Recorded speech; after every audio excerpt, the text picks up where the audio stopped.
مفتی احمد یار خان نے نور العرفان میں لکھا، فرماتے ہیں جلوہ بدلتا رہتا ہے۔ جلوہ بولیے حضرت یوسف علیہ السلام، کیونکہ جبریل کہتے ہیں اس بیان کا آخری ٹاپک کہ جب نبی پاک علیہ السلام سدرۃ المنتہا پہ پہنچے، اس دن جو مصطفیٰ کی جھلک میرے چہرے پہ پڑی ہے، ہوئے ہوئے جو جلوہ میں نے حضور کا دیکھا ہے۔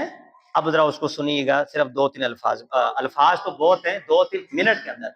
تو سب نے لکھا کیا لکھا کہ ایک تو بات یہ ہے، نور العرفان کے اندر آپ نے لکھا اور علامہ اسماعیل حقی نے بھی لکھا روح البیان کے اندر، کہتے ہیں کہ جلوہ بدلتا ہے۔ یوسف علیہ السلام جب یعقوب علیہ السلام کی گود میں تھے، جلوہ کچھ اور تھا۔ جب بھائیوں نے ان کو پکڑا اور جب کنویں میں ان کو ڈال رہے تھے، جلوہ کچھ اور تھا۔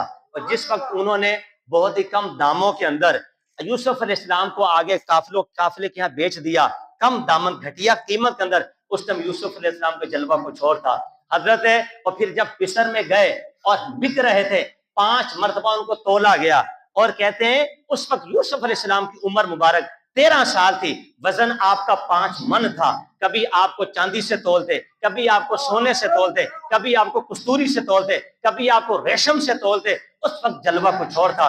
حضرت زلیخا کے گھر میں آئے، جلوہ کچھ اور تھا۔ جب مصر کی عورتوں نے ان کو دے کر اپنی انگلیاں کاٹی، اس ٹائم جلوہ کچھ اور تھا۔ جب جیل میں قید ہوئے، جلوہ کچھ اور تھا۔ جب خوابوں کی تعبیر بیان کر رہے تھے، اس ٹائم جلوہ کچھ اور تھا۔ پھر جب مصر کے امیر بن گئے، جب حاکم اعلیٰ بن گئے، اس وقت جلوہ کچھ اور تھا۔ جب یعقوب علیہ السلام کو اپنا کرتا دے کے بھیجا، ان کی آنکھوں کو روشن کیا، جلوہ کچھ اور تھا۔ جب یعقوب علیہ السلام اپنے بھائیوں کو لے کر یوسف علیہ السلام کے پاس آئے اور سب نے آ کے آپ کو سجدہ تعظیمی کیا، اس ٹائم جلوہ کچھ اور تھا۔ کہتے جلوہ بدلتا رہتا ہے۔ مصطفیٰ پیدا ہوئے، جلوہ کچھ اور تھا۔ حضرت حلیمہ سعدیہ کی گود میں آئے، جلوہ کچھ اور تھا۔ کم و بیش 2 سال یا 2.5 سال دودھ پیا، جلوہ کچھ اور تھا۔ ان کی بکریوں کو لے کے جا رہے تھے، جلوہ کچھ اور تھا۔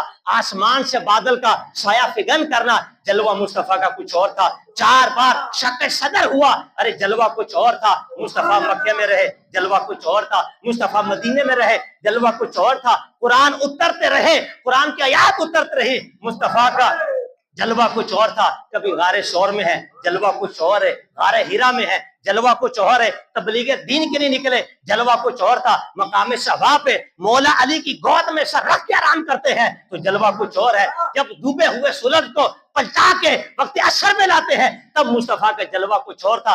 جب چاند کو شق کر دیتے ہیں، تب مصطفیٰ کا جلوہ کچھ اور تھا۔ کہو ذرا سبحان اللہ۔ جب ہجرت کی رات مولا علی شیر خدا کو اپنے بستر پہ سلا کے جاتے ہیں، تب جلوہ کچھ اور تھا۔ جب ابو بکر کے ساتھ ہجرت کی راہ چلتے ہیں، تب جلوہ کچھ اور تھا۔ جب ابو بکر کے کندھوں پہ بیٹھ کر 11 میل سفر کرتے ہیں، ارے تب جلوہ کچھ اور تھا۔ جب مولا علی کو اپنے کندھے پہ کھڑا کر کے بیت اللہ کی چھت کے بتوں کو توڑوا دیتے ہیں، تو جلوہ کچھ اور تھا۔ جب پوچھتے ہیں علی بتا کیا دیکھتا ہے، تو مولا علی کہتے ہیں مصطفیٰ ایسے دیکھتا ہوں جیسے آسمان میرے ہاتھوں میں ہو۔ مصطفیٰ کا جلوہ کچھ اور تھا۔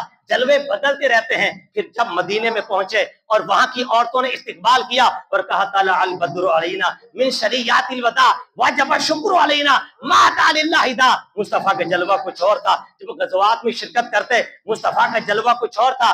جب کافروں کو گاجر بھولی کی طرح کاٹتے تھے، اس پہ مصطفیٰ کا جلوہ کچھ اور تھا۔ حضرت عائشہ صدیقہ کی گود میں سر رکھتے ہیں، جلوہ مصطفیٰ کا کچھ اور ہے۔ اب معراج کا حکم آیا، ام ہانی کے گھر سو رہے ہیں، مصطفیٰ کا جلوہ کچھ اور ہے۔ حضرت جبریل اپنے کافوری ہونٹوں سے مصطفیٰ کو اٹھا رہے ہیں، ارے جلوہ پھر مصطفیٰ کا کچھ اور تھا۔ پھر جا کے اعلان کرتے ہیں جلوہ کچھ اور ہے۔ براق پہ بیٹھتے، جلوہ اور مسجد حرام سے مسجد اقصی میں جاتے ہیں، مصطفیٰ کا جلوہ کچھ اور ہے۔ انبیاء کو نمازیں پڑھاتے ہیں، حبیب خدا کا جلوہ کچھ اور ہے۔ پھر خطبے دیتے ہیں، جلوہ اور ہے۔ آسمانوں کی سیر کرتے ہیں، جلوہ اور ہے۔ جنت و دوزخ کا مشاہدہ کرتے ہیں مصطفیٰ، جلوہ پھر مصطفیٰ کا کچھ اور ہے۔ پھر دناس فتدلّا فکان قاب قوسین کی قرب کی منزلوں میں جاتے ہیں، مصطفیٰ کا جلوہ کچھ اور ہے۔ ارے بیت المعمور میں جاتے ہیں، مصطفیٰ کا جلوہ کچھ اور ہے۔ فرش سے اٹھ کر عرش بری پر جلوہ فرما ہوتے ہیں، جلوہ کچھ اور ہے۔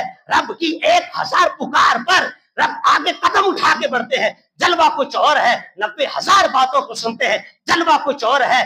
پھر رب کے جلووں کو سمو کر جب واپس سدرہ میں آتے ہیں، جبریل کہتے رب کعبہ کی قسم آج پھر مصطفیٰ کا جلوہ کچھ اور ہے۔ جلوہ وہاں کچھ اور ہے، سبحان اللہ۔